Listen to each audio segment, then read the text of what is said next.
Okay, so I want to show you what I did this year. Now I wanted to do something new, okay?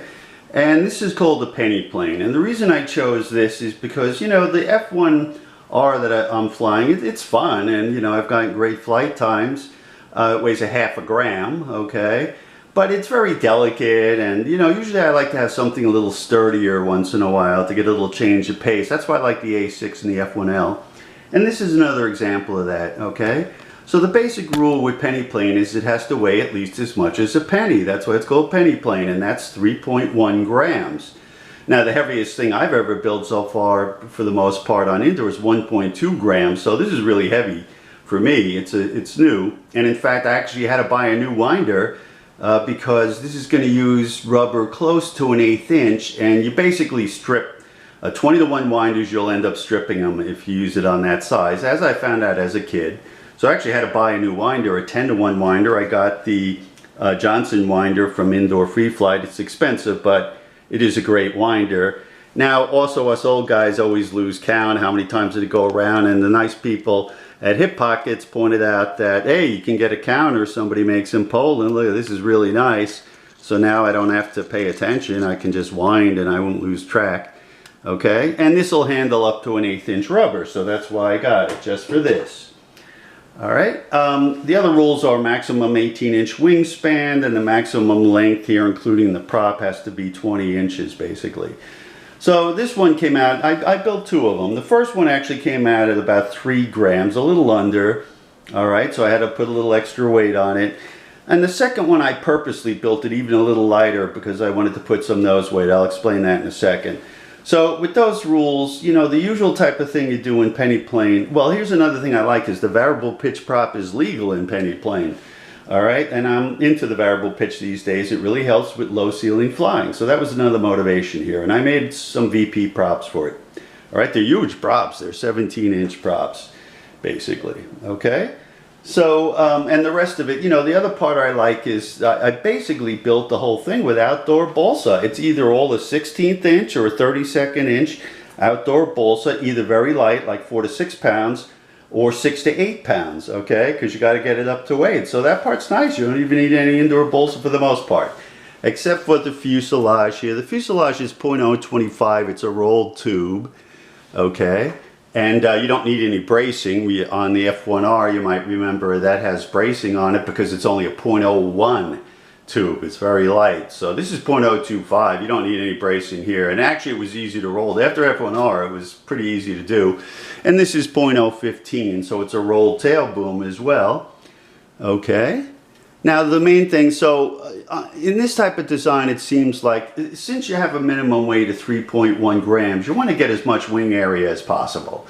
I think that probably the best way to do that is people have made biplanes, okay? The biplanes have gotten a lot of records because you get a lot of wing area in that way, and it's still legal.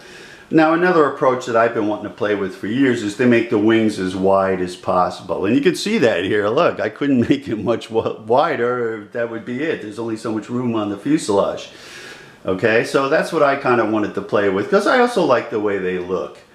Now for certain design considerations, since you have a super wide wing and a very short boom, you need a pretty big stab and pretty big rudder, all right, in order to get control there as well. Now the other main issue that came up is I use what's called the constant margin of stability to decide where to locate the wing. There's a little formula and I give it on some of the plans. I've had great success with that for many, many years, so I really like to use that. I like to have about maybe a 5% what we call margin of stability.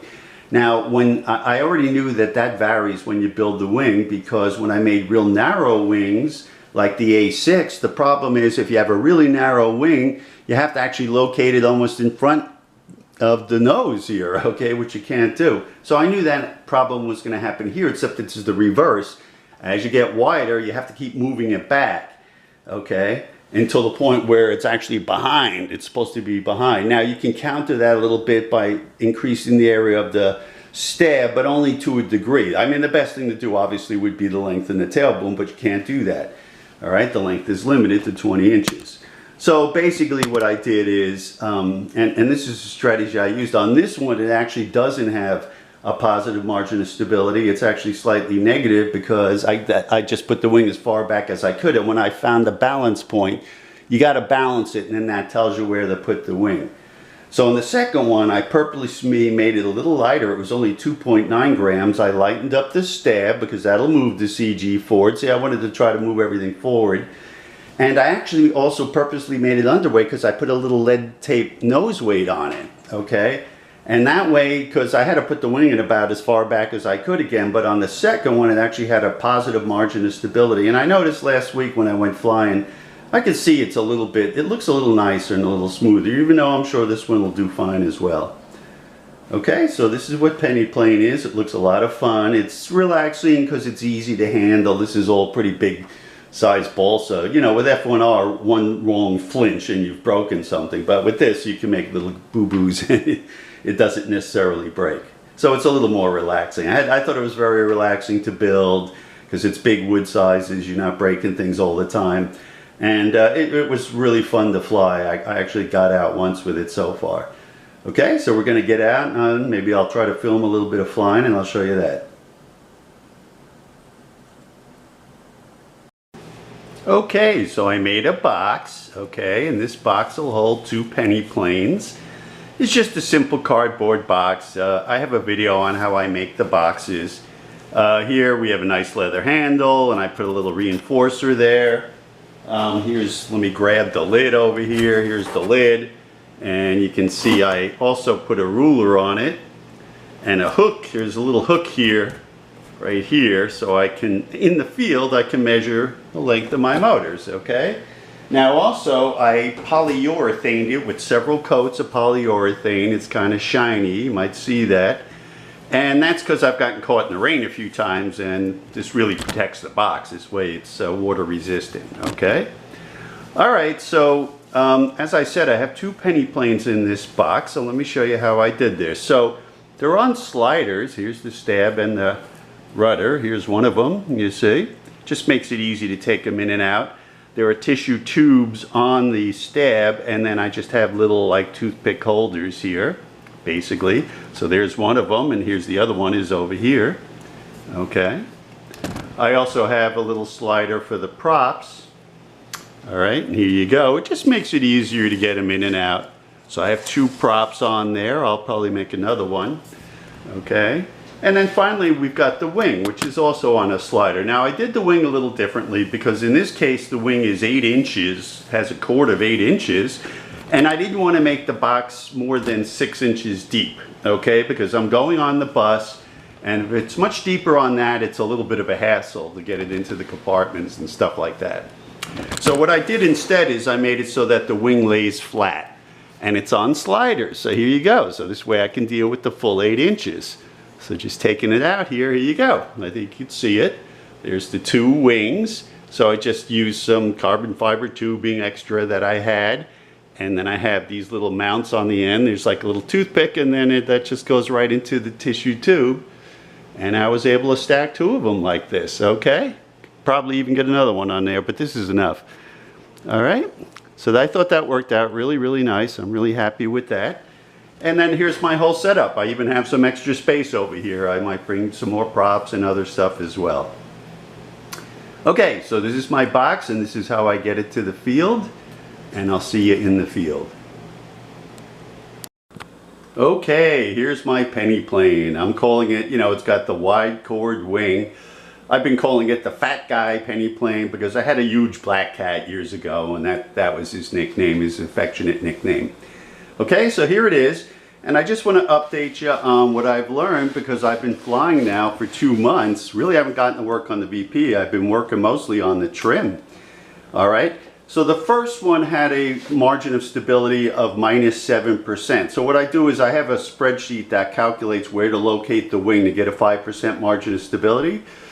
But since, and when I did that on the first one, it said, all right, located it over 10 inches back, that's behind the rear post, so you can't do that. So I just plugged in where I actually put it, which is about 9.5 inches back, and to get an obtained margin of stability. And in this case, it's -7. So what that tells you, it's not going to recover well from little upsets, all right? But I thought, let me try it anyway. I mean, I always like to put theory to test. And then the second one had a margin of stability of +1 because I did things to move it up, and I'll get back to that in a sec. All right. I have to say, the very first day of flying, I saw a difference. The -7 was just difficult to trim. And the +1, I could just see right away it was smoother flying. All right. That doesn't mean you can't fly them. Now, even the one with -7, I still was able to do 9 minutes with it. But again, I could see it didn't recover well, exactly like the theory says, and it just didn't fly as nice, all right, as the +1. With the +1, I did almost 11 minutes right off the bat, okay? And I still don't have the VP working because I've been working on the trim. So what I did is I refurbished. This is actually number 1 again, the one that with the -7. But this time I made a new stab and rudder, and I lightened them up a little bit, used a little thinner wood. They're actually 200 milligrams lighter. And what that does is it moves forward the center of gravity. That was actually the biggest thing to move forward the center of gravity, okay? I also built the wing a little light so I could put on some extra nose weight, all right? And in fact, it's actually still a little under. I'm just not used to building this heavy. And you might be able to see on the front here, so I have the VP prop, I put a little bit of lead tape, all right? Because it was a little underweight, has to be 3.1, and this helps bring it up.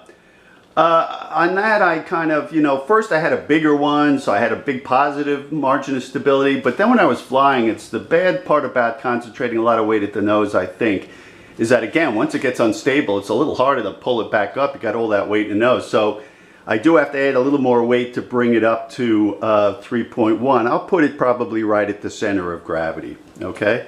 But anyway, so when I refurbished this one, now it has a positive margin of stability, like a +2 or 3%, basically, all right?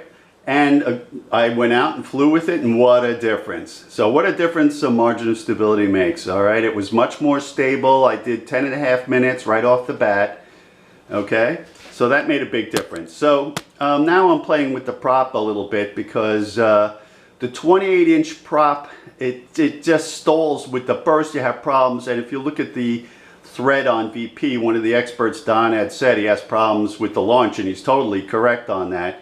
The cruise is great once you get it up there, but the problem I've had is just during the burst. But I had a prop with some washout in the tips. It was 28 to 26, and that actually did better. And another expert, Bill, also mentioned that as well, that he gave me that advice. So this is actually a 26 to 22, so the tips are washed out a little bit. Basically what that means is there's a lower angle at the tip, and the idea is even though the center section might stall, the tips are still flying. They do this with wings as well. And now I really think that's the case. So I'm really looking forward to getting out and trying the new prop. All right, and then I'll work a little bit more. I haven't worked on the VP because I've just been working on trimming, basically. Okay, here's the refurbished Pennyplane. It's got a lighter tail. All right, the wing's a little lighter. I put some weight on the nose, and it has a constant margin of stability now. So we're gonna see how this goes.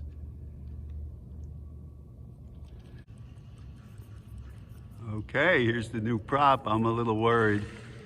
Might be climbing too much. Hard to tell. And it's, what a difference. So that 26-22 blade is much better. It's not flopping around as much during the launch.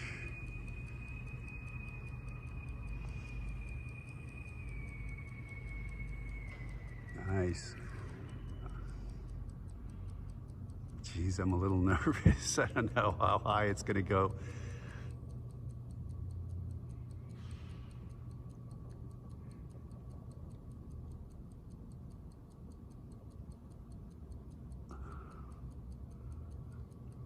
Okay, it looks good. Let's see what happens when it goes into low pitch.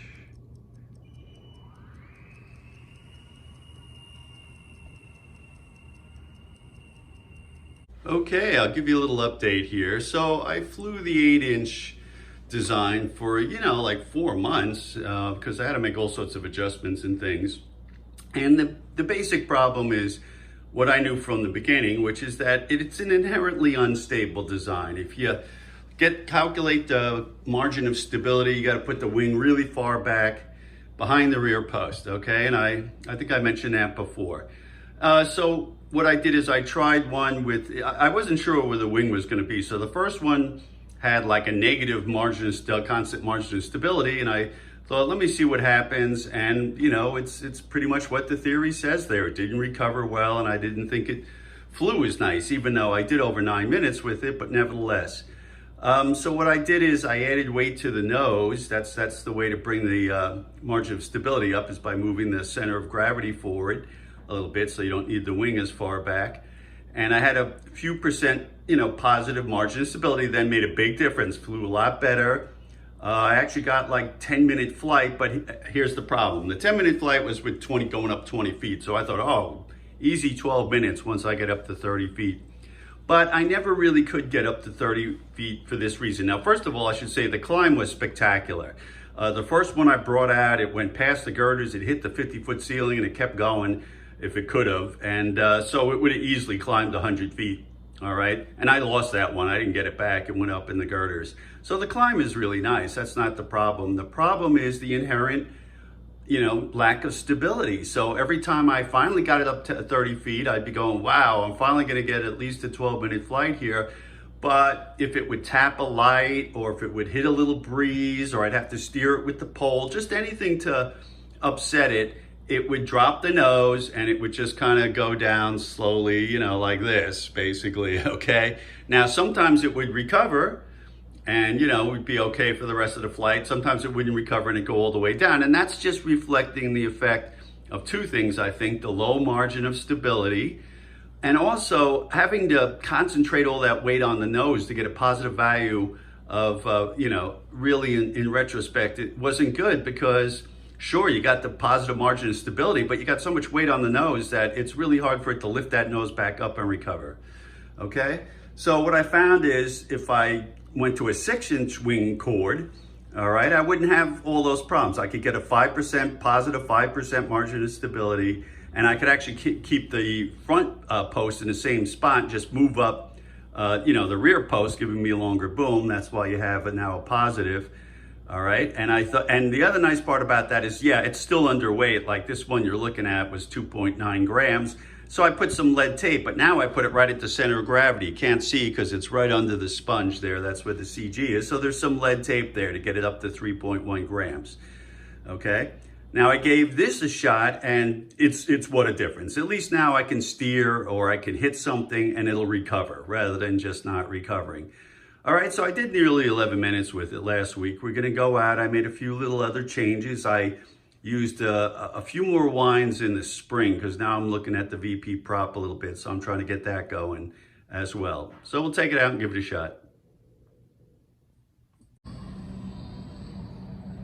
Okay, here's my revised Pennyplane. This one has a 6-inch wing, okay? You can see I was able to put it, I kept it in the same position, but this gives you a little more tail boom, should give me some more stability. And the other thing you'll notice is, instead of putting the weight on the nose, I put it here, if you can see, in the middle. That's where all the extra weight is. Now, I think that'll solve the diving problem that I had, okay? So we just did a test flight. It looks really good, and we're gonna do some more flying. Well, here we are. Finally getting over the 10-minute mark here.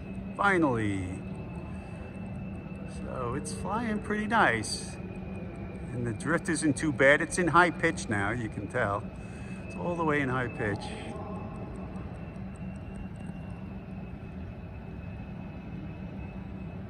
And whoops. Let's see what we do. The VP is nice. It keeps it at that height for a while.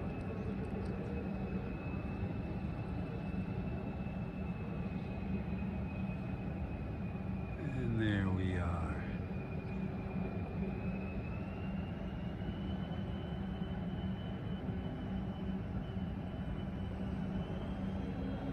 All right, this is a really nice flight. Starting to, I'm gonna get the pole here just in case.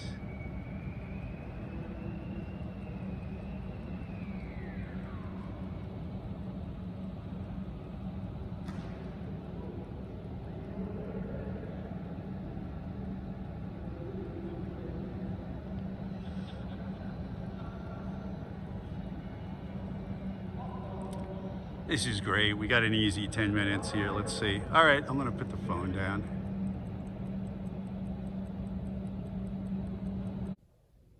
All right, here's my Pennyplane, and I just want to show you how we ended up finishing the year, okay?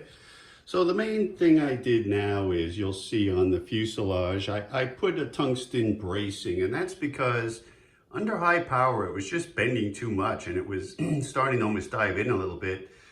And so, you know, I wanted to do that to stiffen it up, and that really did the trick, all right? So I ended up doing a little over 12 minutes, 12:06, which I think is okay. I think if I work on it, I could get it up to 13 or 14 minutes, because that's what I was able to do with my F1L. And Pennyplane and F1L records, you'll notice, are very close. So I think I should be able to get it up in another minute or two. It was a lot of fun. There were a couple of real nice things about it. Number one, I got a lot of practice steering, so I got much better at steering, and it's harder with the F1R because one mistake, you destroy the whole plane. But here you can get away with things, okay?